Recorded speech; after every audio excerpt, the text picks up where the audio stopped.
Good afternoon, ladies and gentlemen. Let's welcome Dr. Jamil to our show, Lifestyle with Dr. Moby. I'm Dr. Moby, and today we're going to talk about winter blues or winter problems. Let's welcome Dr. Jamil. Hello. Thank you for inviting me. And I'm Dr. Jamil Ahmed. I'm internist and also a geriatrician. So winter is coming. It means that fall is already on the way, and the color in the leaf has changed. The mosaic of color is unforgettable.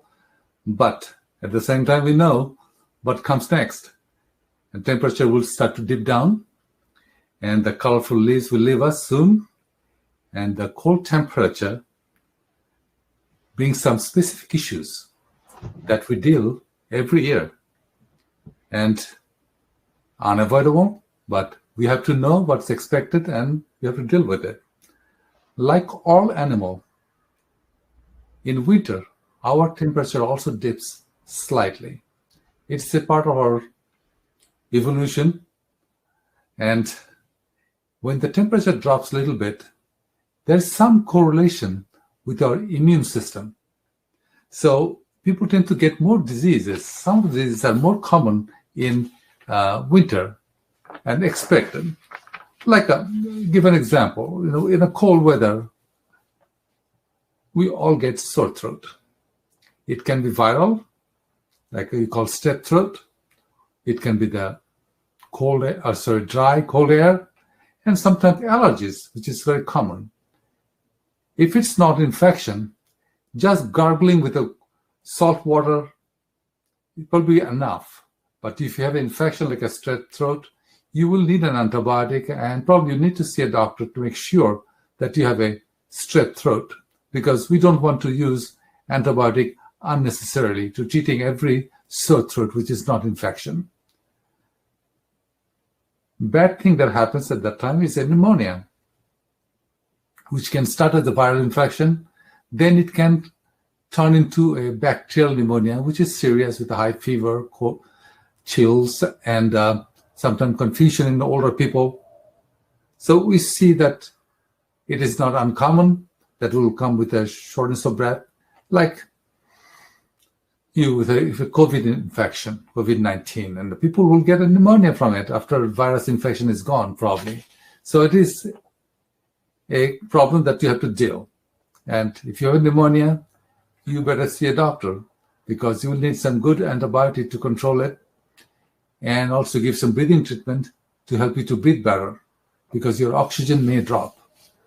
Usually cold will not make your oxygen drop, but infection sometimes can. And the common thing that we see is that ear infection, earache. It happens with a clogging of the eustachian tube. There's a tube between the ear and the mouth that keeps our middle ear open. Sometimes that can get clogged, and that can cause infection. And in older people, that's the risk factor. And also smoking. If you're a smoker, probably should not be smoking anyway, but it will put you to a higher risk for middle ear infection. And if you have a chronic infection like that, you will have some hearing loss that you don't want to lose, because you need hearing, because it is more important than vision. Next thing is asthma. It runs in the family, first of all, and you will know that you have an asthma. In the cold air, it will trigger your asthma. Sometimes you need to have a inhaler with the albuterol, which is useful at the time of asthma. And sometimes you need little different, like a steroid, whatever it takes to control the asthma. You'll be surprised to know that in cold weather, you get heart attack. Do you have any question, Dr. Moby? Yeah. I think I was going to ask you about for allergies. So we want to educate them, about allergies. There could be indoor versus outdoor. That's true in allergies, in summer and fall, or especially in summer, actually, the pollen count could be high. That's right. But uh, indoor allergens are not dependent on that. So there could be to indoor dust and mites or anything. So those can still be prevalent, although luckily they go down as compared to, and like you said, it can cause runny nose, ear infection, and it can cause sinusitis and Yes, chronic infection. that's right. So those are important. Also, tell us about some of the with other winter problem with the mood disorders which we see. Okay. As I was trying to tell, is that if you have a coronary artery disease, cold air is not good because cold air make you use more energy to function. And anytime you make your heart more, you put a strain on your heart. So you have to be careful that you bundle up yourself very well if you have a heart disease. Otherwise, it can cause a heart attack, and which is very easily avoidable. Sometimes we see that older people, which is not, well, which they're not usually very physically active, all of a sudden they want to go out and clean the snow, which is good, but at the same time, it can strain your heart and cause some problem like heart attack. So it is better that you know your limitations. And the way you know that you have a heart attack is that you'll have a chest pain, obviously, you get short of breath. Sometimes chest pain will go to your left arm or to the neck or to the jaw, and you have shortness of breath. Some people have nausea and headache. So, or lightheadedness or dizziness. So if you may have arrhythmias, so you have to make sure that you know what you're dealing with when you go out in the cold weather. And family should be aware of that too. Joint pain is common in cold weather, and we all know who has issue with arthritis that it always gets worse in the winter. Another thing that we always talk about is dry skin. With a low humidity and cold weather, everything together, people will complain of dry skin a lot. The way they tell is that I itch all over. And the treatment is essentially moisturizing lotion and drink plenty of water. So make sure that you don't get dehydrated.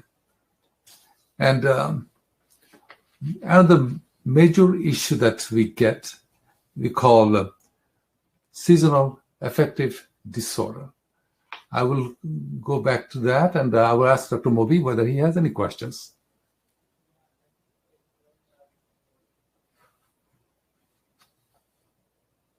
I think those are important concepts which you have outlined, especially about a heart disease, because I used to be in Midwest and we used to see a big increase in MIs during winters because people would try to first shovel the snow, not realizing their capabilities.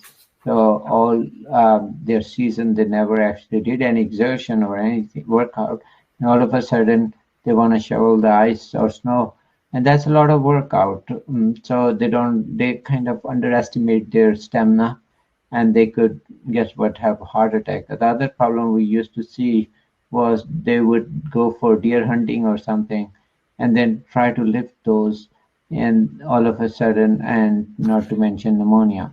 So the cold air, very cold air, is also irritant to the airway, and it can overwhelm, especially if you're drinking alcohol and outdoors. You might feel warm in the skin, but your lungs not capable of handling that cold air. As a result, they will develop pneumonia. So those MIs, pneumonias, we used to see big number when we were on call, and that's always a problem, with winter. So unfortunately, people drink and then they try to beat the cold by going outside. I don't know the logic why they do that, but they tend to underestimate or overestimate their immune system underestimate and overestimate their body to capability, and those are pretty scary thoughts. MI is a big one. So we used to see that. Also, if you can also tell us about seasonal affective disorder, because that was a big one, which also actually now we're seeing because of indoor.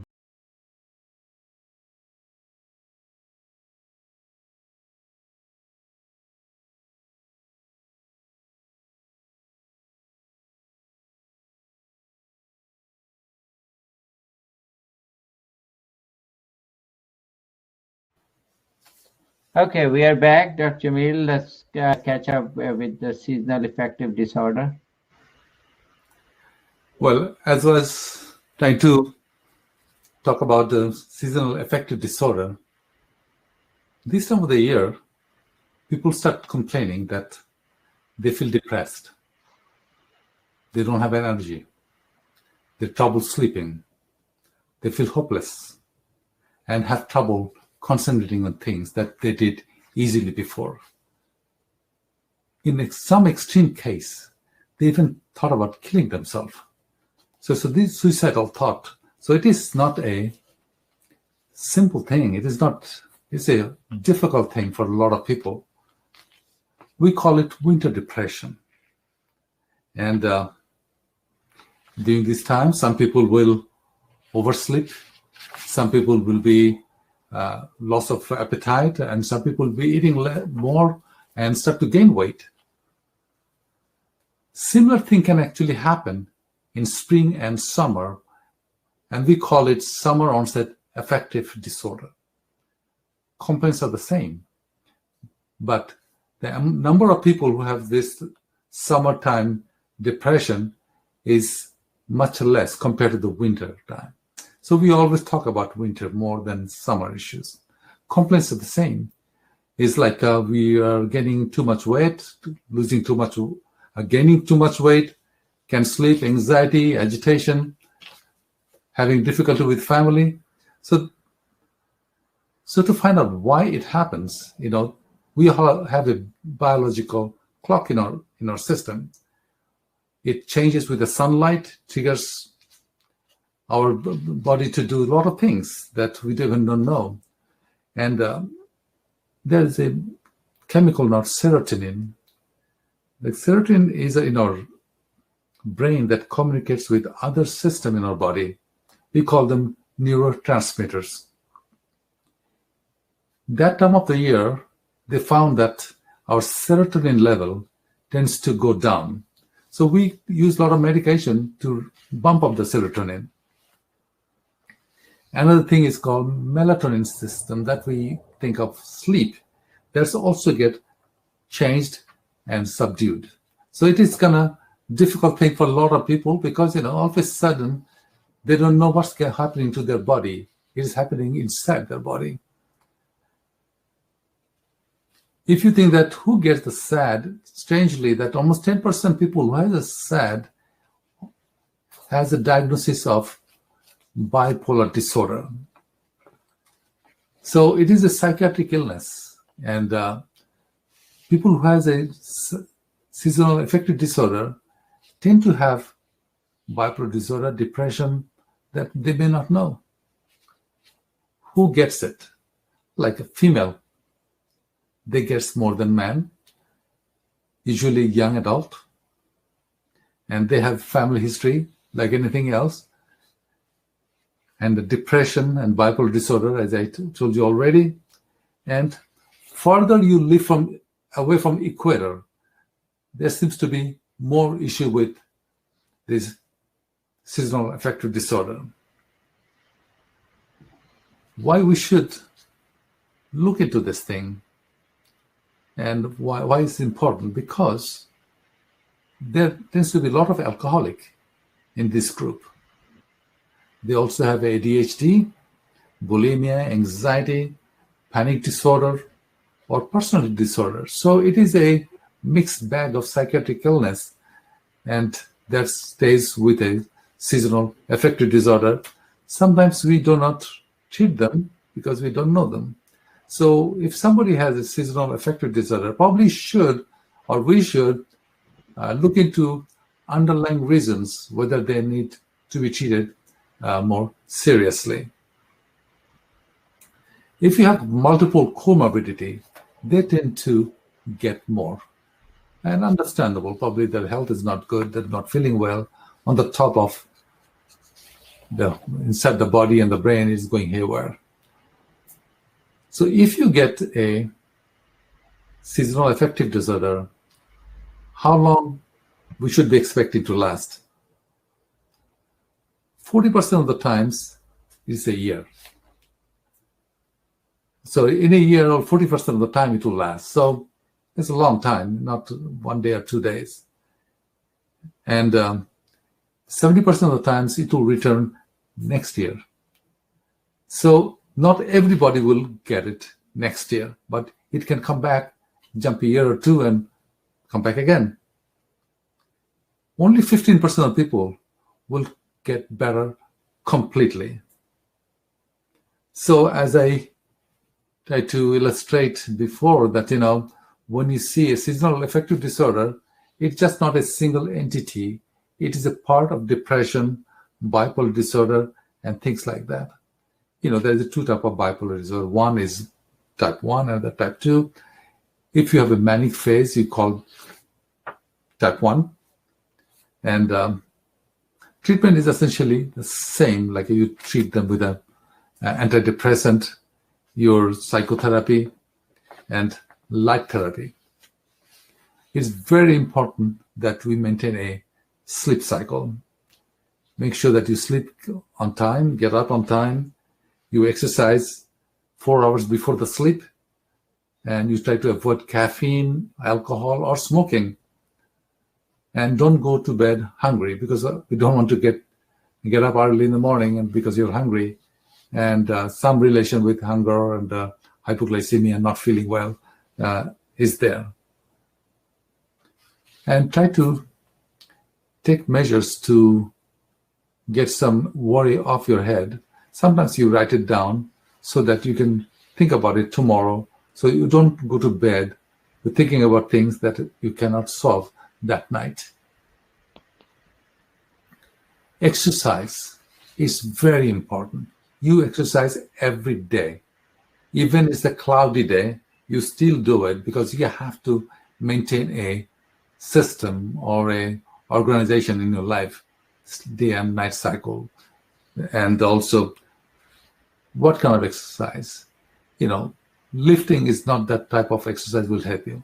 It will be aerobic exercise, walking, that type of exercise. And make sure that there's a lot of lights in the house. Dark house is not good. And also, they call dawn stimulation. Dawn stimulation is that, suppose you wake up at 6 o'clock or 6:30.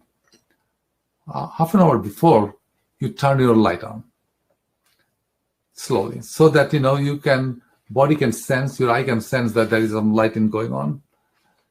So that will also help this maintain a cycle in your body that tends to break down in this SAD or seasonal affective disorder.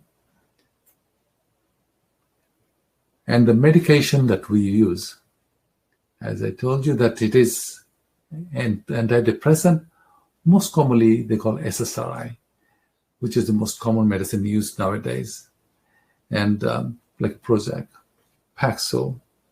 So those are probably commonly used. Sometimes, if you cannot take this type of medication, SSRI, you can take bupropion or Wellbutrin, which works probably as good. One good thing about Wellbutrin is that if you try to quit smoking, probably it will help you to quit smoking. You have any question, Dr. Mobi? Yeah, I have a question about these seasonal affective disorder. You think that phototherapy would help? Yes. Phototherapy is excellent. Actually, it's one of the things that has no side effect. How much light I will need? It'll be 10,000 lux, LUX. Lux is a Latin word, means light. So if you are in a city if you're like a prescription, I have to give you a prescription. So you have to sit in front of a light box, approximately 16 to 30 inches away, and then stay there for 30 minutes a day. You really don't have to look at your light directly. You can sit down in a room and read your books, work in a computer. As long as there's a bright light in the room, it is good enough. If you compare with in a sunny day, how much light that will be, it will be almost 100,000 lux or 125,000 lux. It's a pretty bright light. You don't need that much of light to break the cycle. So like a light here in the room is probably 250 lux. So you need pretty intense light to have the good phototherapy. Yes. So also important is, some of the eye problems because of the dryness. You might get dry eyes a lot, and that's another thing is for these can actually make skin problem worse too. So skin and dry eyes, I see a lot of patients complain with winter. So those are the other things which anyone should be looking for. So let's, for the time's sake, let's wrap up for our audience and see if we can get a final words for audience. Well, you have to be healthy in this winter.